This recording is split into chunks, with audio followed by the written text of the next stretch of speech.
Bienvenidos una vez más. La verdad que es una alegría que estamos a jueves, que llevamos toda una semana de microcharlas y seguir viendo el salón lleno quiere decir que nos interesa, nos sigue interesando al ser humano la filosofía y estos temas que hemos estado desarrollando, que son temas que realmente nos preocupan.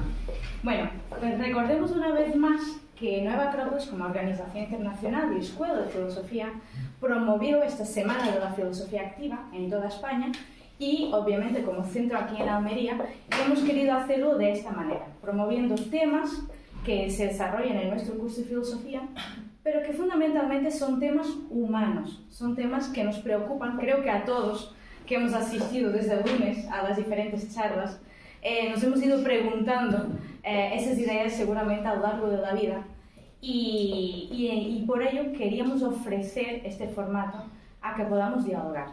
Hoy como cierre vamos a hablar de eso, que es eso a que llamamos Dios, y para ello tenemos el placer de contar con un filósofo muy querido y el director de Nueva Acrópolis aquí en Almería, Jesús Márquez, que ha dedicado su tiempo en preparar unas ideas para que después también podamos dialogar. O sea, el objetivo también de esta actividad es que podamos hacer preguntas y dialoguemos, y así nos vamos a enriquecer todos. Y nada, antes de darle paso, simplemente recordar que por favor silenciemos nuestros móviles para que no molesten durante la exposición, y un fuerte aplauso para Jesús.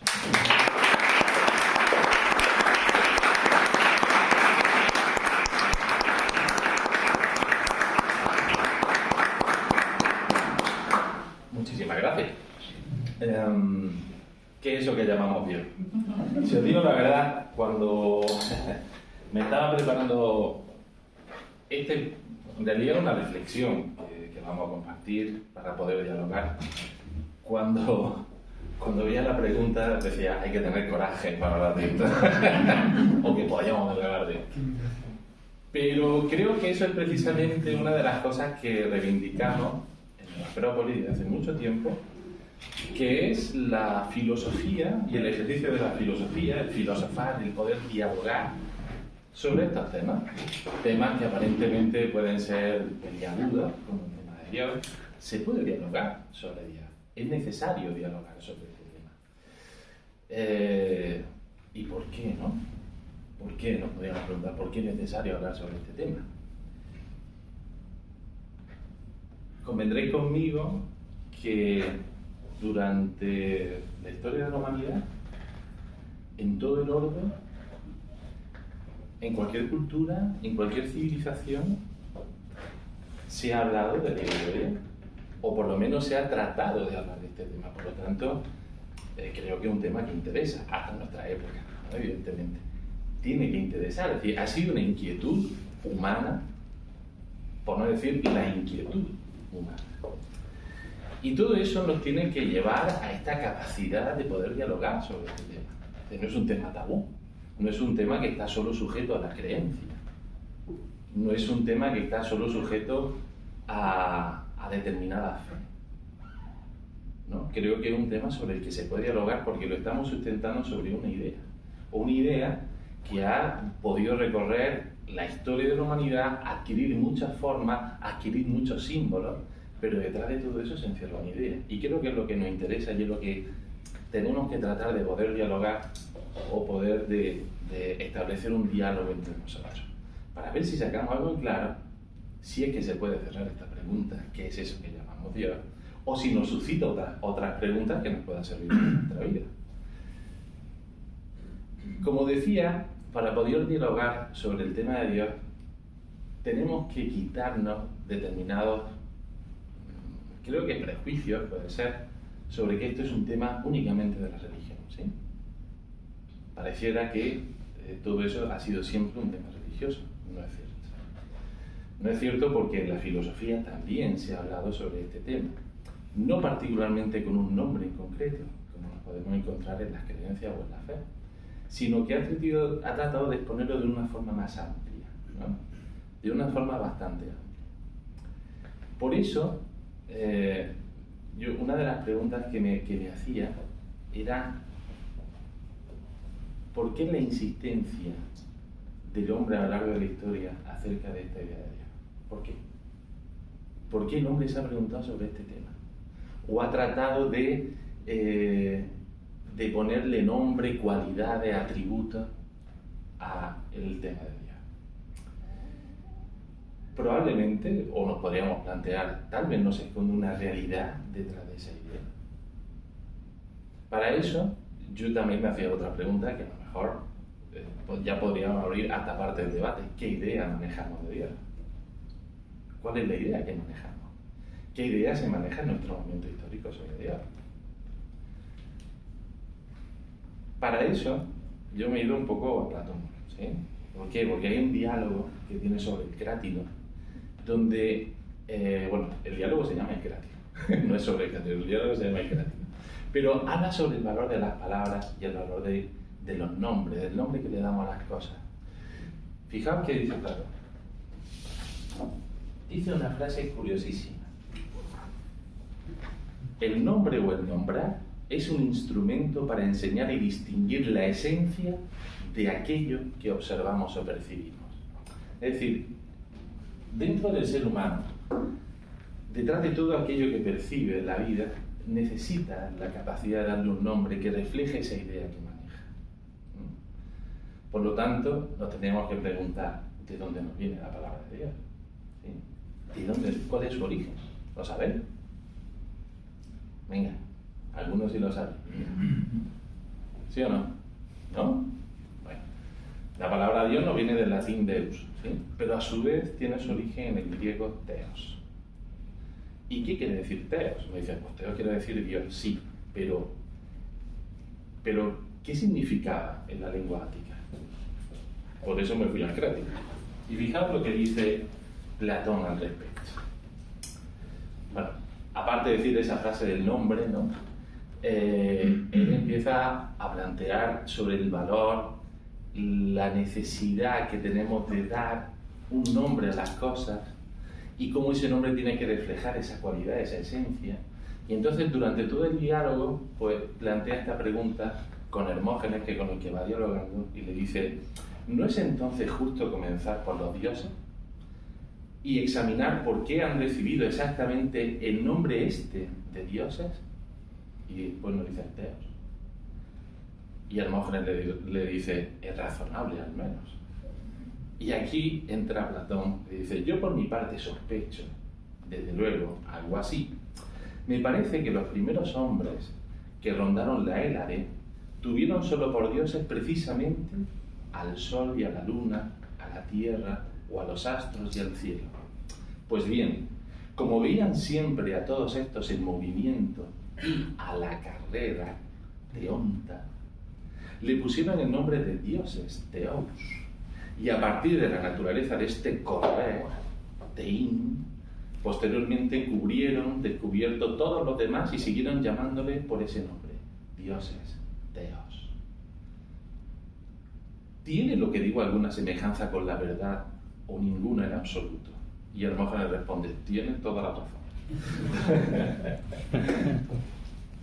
Fijaos qué cosa, ¿no? Aquí ya no encontramos que esa palabra teos, de donde proviene Dios, en la lengua ática, al menos tenemos una referencia histórica de hace unos 2500 años, no está mal, de qué quería decir esa palabra teos, a la carrera.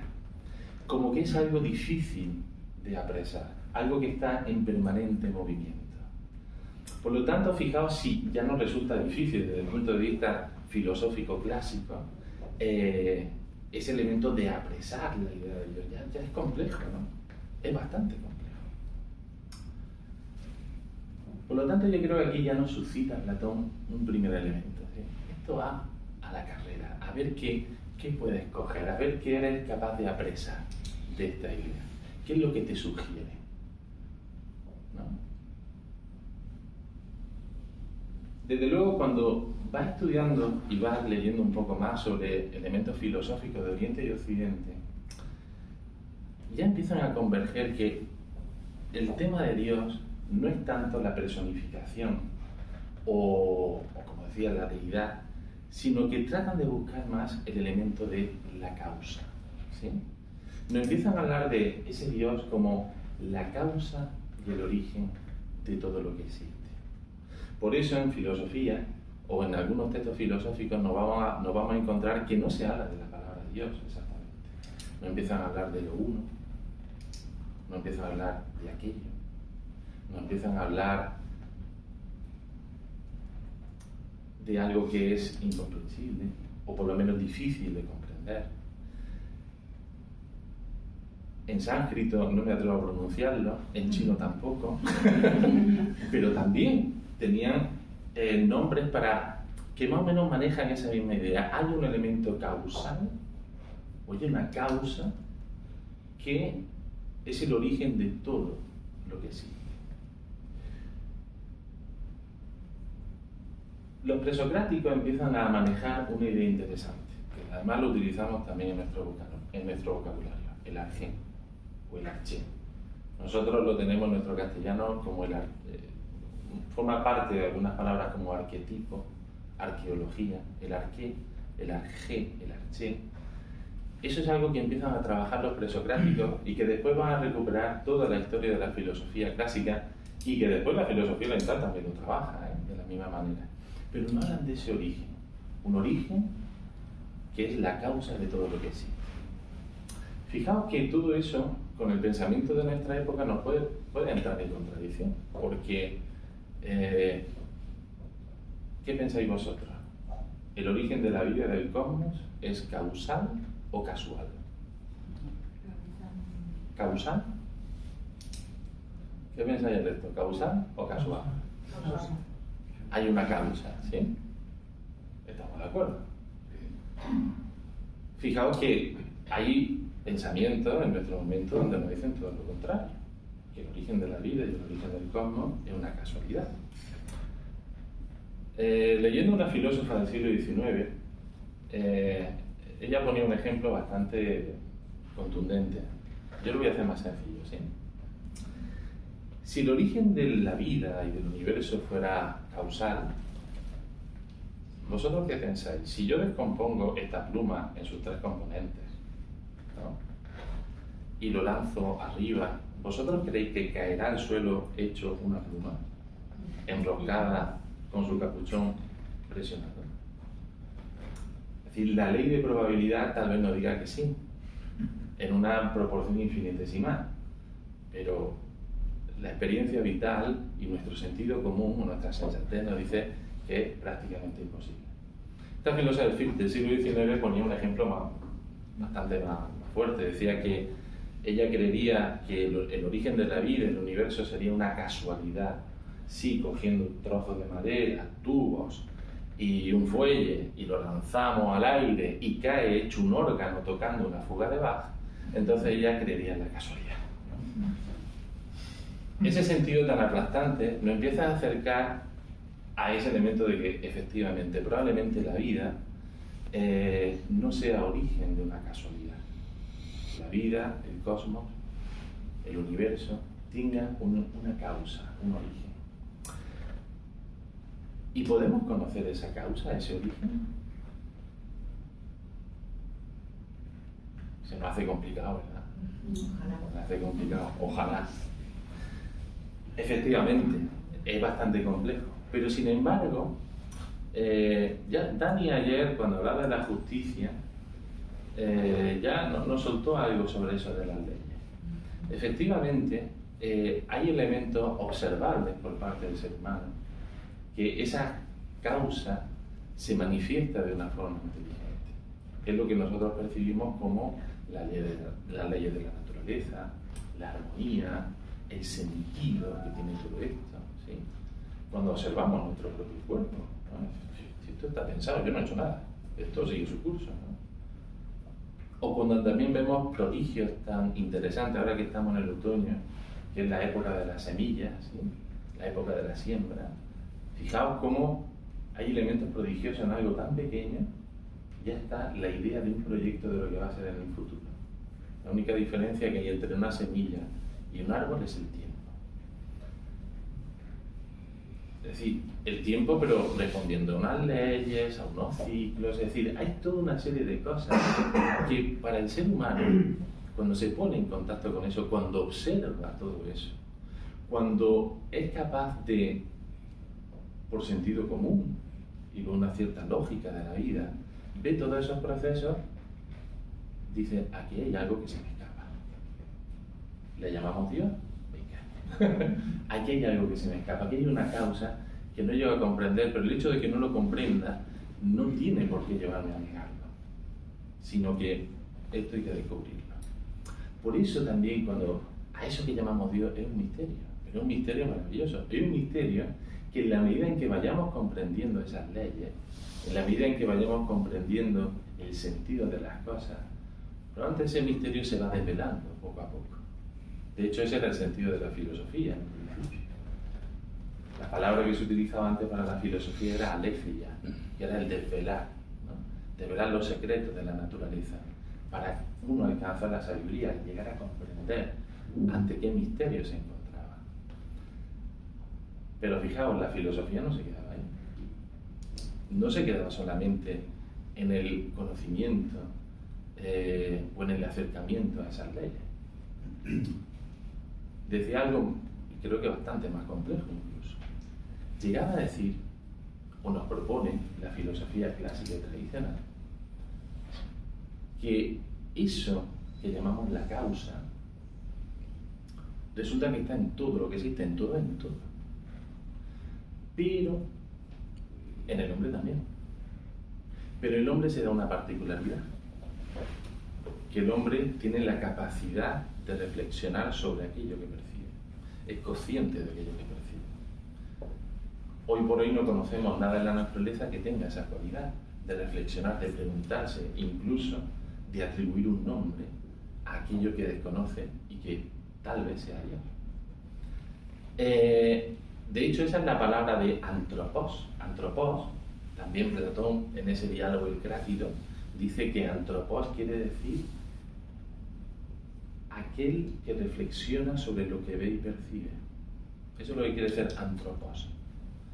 Por lo tanto, lo que nos proponían estos filósofos tradicionales, y yo digo tanto de Oriente como Occidente coinciden en la misma propuesta, es que dentro de cada uno de nosotros existe una chispa de esa causa. Algo que nos permite conocer qué es eso de lo divino en nosotros. De ahí viene esa gran frase tan conocida por muchos que conocen a ti mismo. Fijaos lo que decían en Delfos. He cogido la frase completa. Dice: te advierto, quien quiera que fueses tú, que deseas sondear los arcanos de la naturaleza. Si no hayas dentro de ti mismo aquello que buscas, tampoco podrás hallarlo fuera. Si tú ignoras las excelencias de tu propia casa, ¿cómo pretendes encontrar otras excelencias? En ti se halla oculto el tesoro de los tesoros. Hombre, conócete a ti mismo y conocerás al universo y a los dioses. Esa era la propuesta que hacían en Delfos, pero es la propuesta filosófica que nos hacían todos estos grandes. Es decir, que tal vez, fijaos qué cosa, para conocer o saber qué es eso a lo que llamamos Dios, tengamos que entrar en una parte de nosotros mismos que hasta ahora mismo no hemos observado. Tal vez necesitamos un cambio en la percepción de las cosas. Leyendo a otro filósofo ponía un ejemplo muy interesante. Decía, fijaos de qué manera a veces es necesario cambiar la óptica. Si nosotros vemos un amanecer, desde nuestra perspectiva, ¿sí? ¿Qué se mueve, el sol o la tierra? El sol. El sol, ¿no? Y la luna. A la carrera, ¿no? Pero sin embargo, aunque nuestra percepción nos dice eso, sabemos que en realidad si tú te mueves, va a tener la misma percepción, ¿no? Hemos tenido que cambiar un enfoque mental para entender que hay otra perspectiva que nos dispone más cerca de la realidad, ¿sí? Y claro, diremos, el sol está fijo entonces, ¿No? El Sol también se mueve. ¿Cómo puede ser esto? Yo siempre lo veo fijo, ¿no? Si, ¿no? Dentro de nuestro sistema de órbita, el Sol está fijo. Dice, sí, está fijo, pero está en movimiento, lo movemos todos. O sea que, sin ser yo, o sin tener una percepción de ese movimiento, resulta que estamos en movimiento. Y lo aceptamos. Aunque nuestra percepción de la realidad sea distinta, aceptamos eso porque comprendemos que es así. Tal vez no tendríamos que cambiar esa perspectiva cuando hablamos de lo divino. En vez de creer que es algo que está allí. No sé, donde nos digan. Tal vez estos filósofos no nos proponen algo que está más cerca de lo que nosotros nos creemos. Es una posibilidad. Tal vez tendríamos que cambiar esa óptica. Una filósofa esta que ponía el ejemplo de los tubos y del órgano, ¿no? Hacía también otro planteamiento interesante. Decía, la existencia de una gota de agua nos tiene que plantear o nos tiene que llevar a deducir que existe un océano. ¿De dónde proviene esa gota de agua? ¿Ha surgido de la nada? ¿O realmente tiene un origen, tiene una causa? Es el océano. ¿No le pasará así al hombre? ¿No le pasará así a toda la naturaleza? Si encontramos esas gotas de causas, tal vez empecemos a convivir con esa idea de Dios de otra manera. Y eso que llamamos Dios no nos suscite tanta problema, ni tanta discusión, ni a veces tantas posiciones enfrentadas, sino que incluso podamos dialogar sobre todo esto. Incluso dialogar sobre lo que uno descubre dentro de sí mismo. Para finalizar, que no sé qué tiempo llevo, porque creo que lo suyo es que podamos hablar y dialogar. Fijaos qué cosa decía un estoico, Epicteto, ¿no? En relación a esto de encontrar nuestras propias causas. Pero él además, como los estoicos son muy prácticos, también te lo llevan a tu vida. Dice Epicteto, ¿de qué te quejas? La divinidad te ha concedido lo más grande, lo más noble, lo más excelso, lo más divino de que disponía.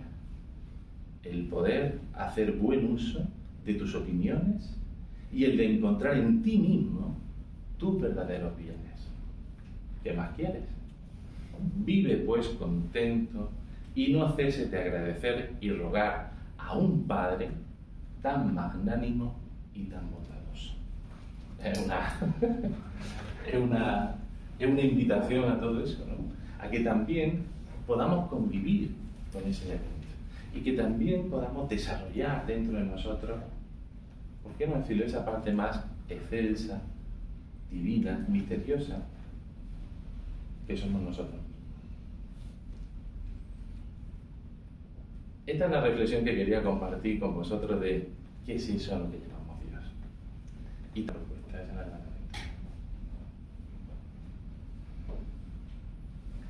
Y esas cosas, como estos temas que hemos tratado durante estas 4 microcharlas, creo que han sido verdaderamente diría importantes, iba a decir interesantes, pero han sido temas tan desmenuzados y tan expresados y transmitidos de manera tan vivencial que creo que podemos ser distintos a partir de esta semana. Pienso que a cada uno nos ha podido tocar en algo una idea, aunque haya tocado una idea que podamos trabajar y que nos haga, iba a decir mejores, pero eso está ya también muy machacado. En realidad, el ser más útiles, ¿no? el poder conseguir que lo que hacemos sea válido y sentir esa riqueza que nos puede dar el tener una meta, el sentir que hay un destino, pero que puedo, está en mis manos, el sentir que hay un Dios hacia el cual puedo dirigirme, el que puede la idea de justicia llegar a plasmarse en el mundo por pequeñito que sea nuestra acción, ¿no? Son cosas que nos permiten vivir como se debe vivir y como seres humanos, no como animales. Entonces, solamente cerrar, agradecer a tanta gente que habéis repetido día tras día, ha sido muy bonito, muy bueno. Y el deciros, por supuesto, que mañana hacemos la presentación del curso en el que tocamos estos temas de manera pues mucho más profunda, para poder ver si hay ideas que puedo introducir, que puedo integrar en mi vida y pueden ayudarme a ser mejor, a vivir mejor, como que sea, ¿no? También recordaros, y por último ya me callo porque ha dicho ya Jesús cosas muy buenas. La próxima actividad que tenemos es una filosofía en la calle. Pensamos que también la filosofía debe conocerse y sacarla de estas paredes. El día 14, sábado, a las 11, estaremos en el Paseo Marítimo, ¿vale? Con el tema filosófico del arte de dialogar. Aquí nos hemos entrenado bastante. Así que bueno, estáis invitados, como siempre, a participar con nosotros, hoy, siempre y cuando queráis. Gracias.